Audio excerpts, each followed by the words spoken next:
This is Classics of Liberty from Libertarianism.org and the Cato Institute. Today's classic is the 1961 farewell address of President Dwight D. Eisenhower. President Dwight David Eisenhower, elected in 1952 largely thanks to his legendary record as a general in the Second World War, delivered one of the most famous speeches in American history upon his departure from public life in January 1961. As a general, Eisenhower personally witnessed the United States surge to the position of a military superpower like no other person, and his observations of the growing military-industrial complex were both keen and extremely well-informed. After serving as Supreme Commander of Allied forces in Europe, General Eisenhower was president of Columbia University, maintained involvement in the Council on Foreign Relations, and served as NATO Supreme Commander before his election to the presidency. Eisenhower occupied the White House for 8 years, and by the end of his terms, few people on the entire planet could speak on his chosen subject with more knowledge and first-hand experience. While the bulk of the speech focused on explaining the myriad and serious dangers facing American democracy and republicanism by virtue of its superpower status, the most powerful portions pleaded with fellow citizens to protect their libertarian inheritance. Aghast and no doubt truly terrified by the prospect of ever-increasing nuclear arsenals and the Cold War culture of fearful hatred between nations, Eisenhower appears almost desperate to warn his audience of the potentially hidden, sinister, and grave forces they face in the constant battle for a free society. With destruction of the species itself at stake, he implored citizens to tirelessly and virtuously strive for peace, prosperity, love, and mutual respect between all peoples. A harmonious world built upon democratic goodwill toward all, the very antithesis of unipolar, technetronic imperialism.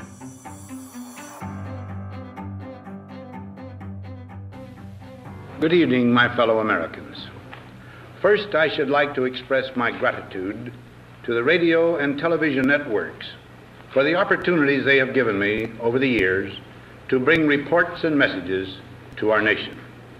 My special thanks go to them for the opportunity of addressing you this evening. 3 days from now, after half a century in the service of our country, I shall lay down the responsibilities of office as, in traditional and solemn ceremony, the authority of the presidency is vested in my successor. This evening, I come to you with a message of leave-taking and farewell, and to share a few final thoughts with you, my countrymen. Like every other citizen, I wish the new president and all who will labor with him Godspeed. I pray that the coming years will be blessed with peace and prosperity for all. Our people expect their president and the Congress to find essential agreement on issues of great moment, the wise resolution of which will better shape the future of the nation. My own relations with the Congress, which began on a remote and tenuous basis when long ago a member of the Senate appointed me to West Point, have since ranged to the intimate during the war and immediate post-war period, and finally to the mutually interdependent during these past 8 years. In this final relationship, the Congress and the administration have, on most vital issues, cooperated well to serve the nation good rather than mere partisanship, and so have assured that the business of the nation should go forward.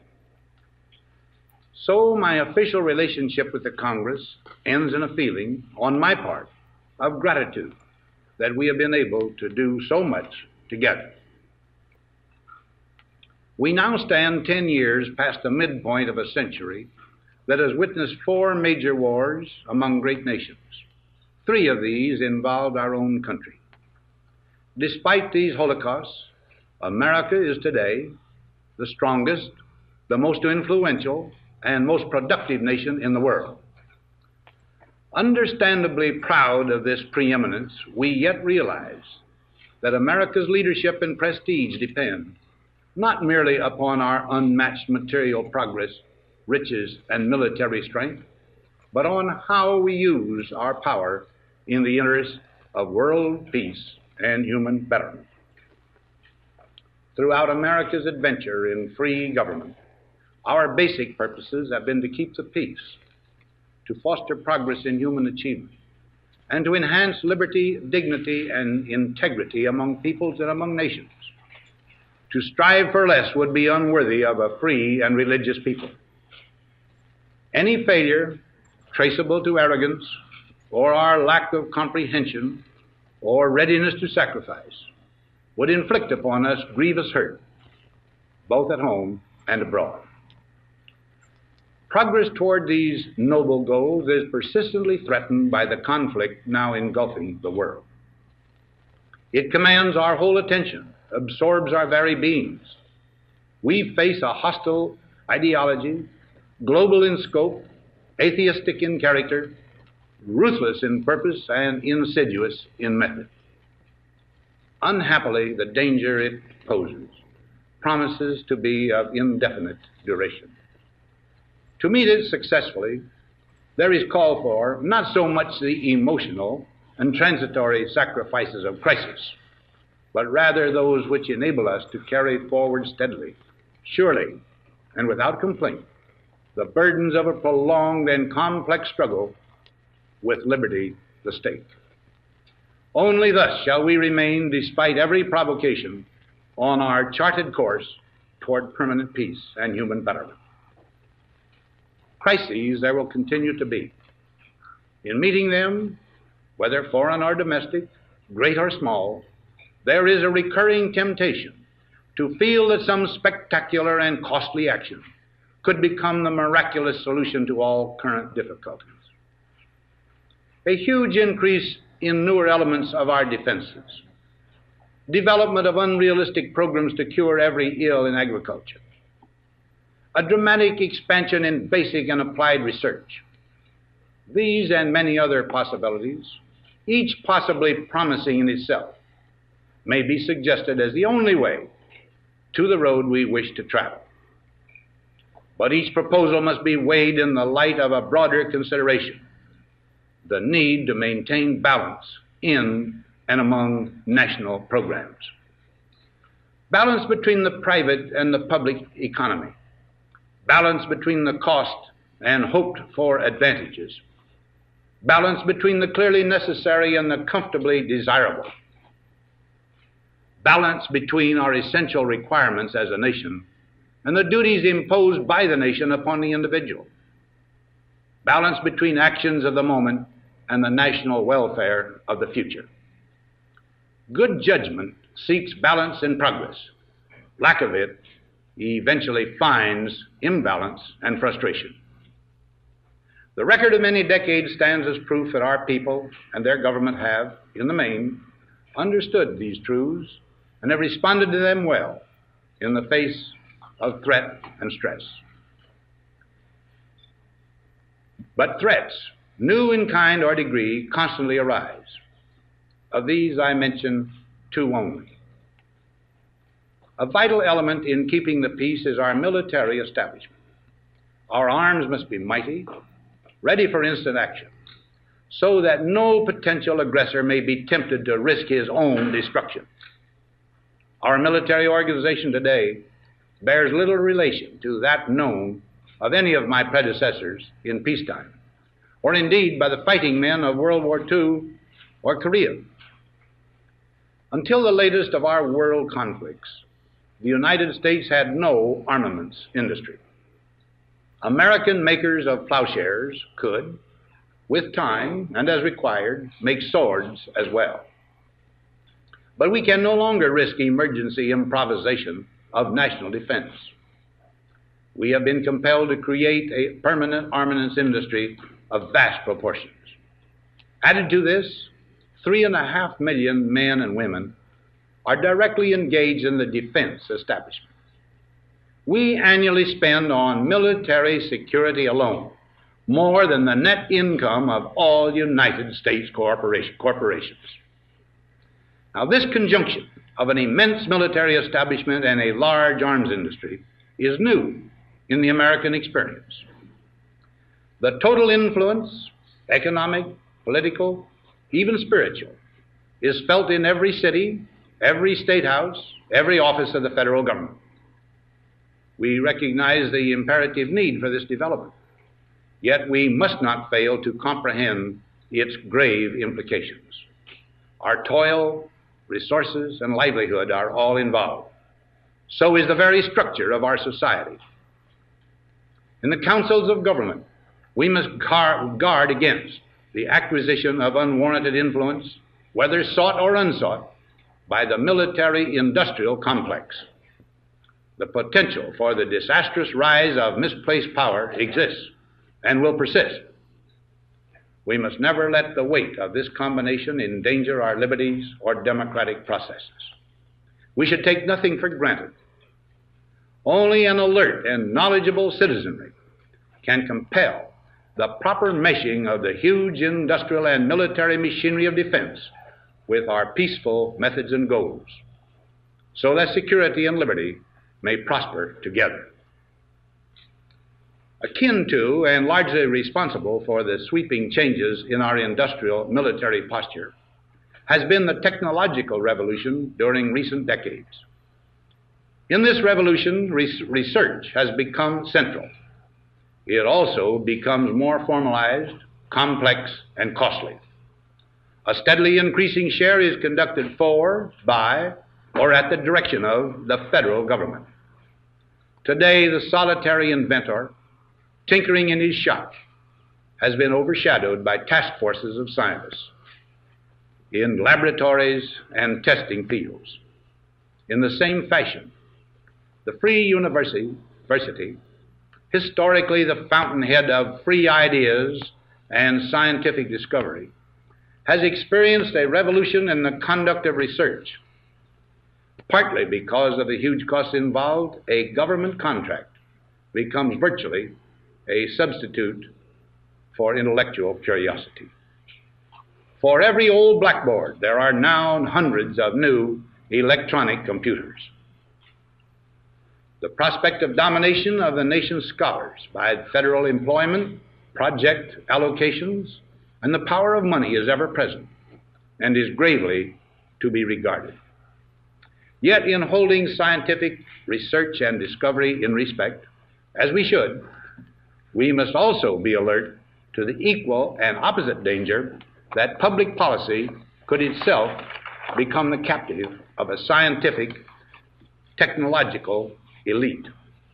It is the task of statesmanship to mold, to balance, and to integrate these and other forces, new and old, within the principles of our democratic system, ever aiming toward the supreme goals of our free society. Another factor in maintaining balance involves the element of time. As we peer into society's future, we, you and I, and our government must avoid the impulse to live only for today, plundering for our own ease and convenience the precious resources of tomorrow. We cannot mortgage the material assets of our grandchildren without risking the loss also of their political and spiritual heritage. We want democracy to survive for all generations to come, not to become the insolvent phantom of tomorrow. During the long lane of the history yet to be written, America knows that this world of ours, ever growing smaller, must avoid becoming a community of dreadful fear and hate, and be instead a proud confederation of mutual trust and respect. Such a confederation must be one of equals. The weakest must come to the conference table with the same confidence as do we, protected as we are by our moral, economic, and military strength. That table, though scarred by many past frustrations, cannot be abandoned for the certainty agony of disarmament of the battlefield. Disarmament with mutual honor and confidence is a continuing imperative. Together we must learn how to compose differences, not with arms, but with intellect and decent purpose. Because this need is so sharp and apparent, I confess that I lay down my official responsibilities in this field with a definite sense of disappointment. As one who has witnessed the horror and the lingering sadness of war, as one who knows that another war could utterly destroy this civilization, which has been so slowly and painfully built over thousands of years, I wish I could say tonight that a lasting peace is in sight.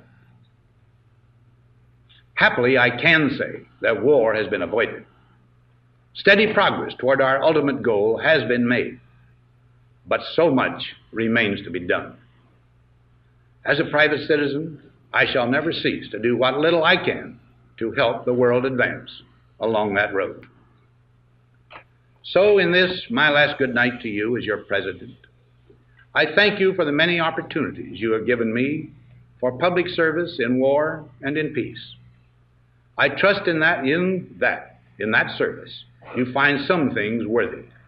As for the rest of it, I know you will find ways to improve performance in the future. You and I, my fellow citizens, need to be strong in our faith that all nations under God will reach the goal of peace with justice.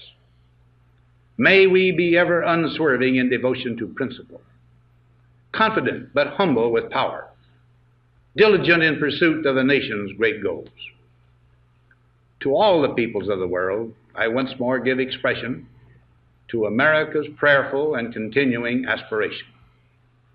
We pray that peoples of all faiths, all races, all nations may have their great human needs satisfied, that those now denied opportunity shall come to enjoy it to the full, that all who yearn for freedom may experience its spiritual blessings.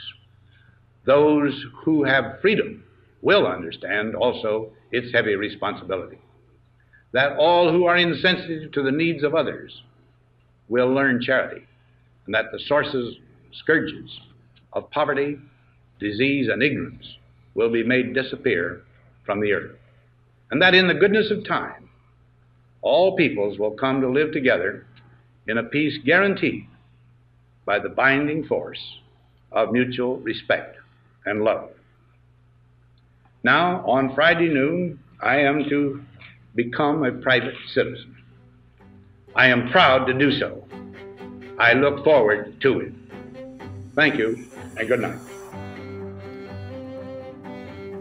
That was the 1961 farewell address of President Dwight D. Eisenhower. Find more classics of liberty at Libertarianism.org.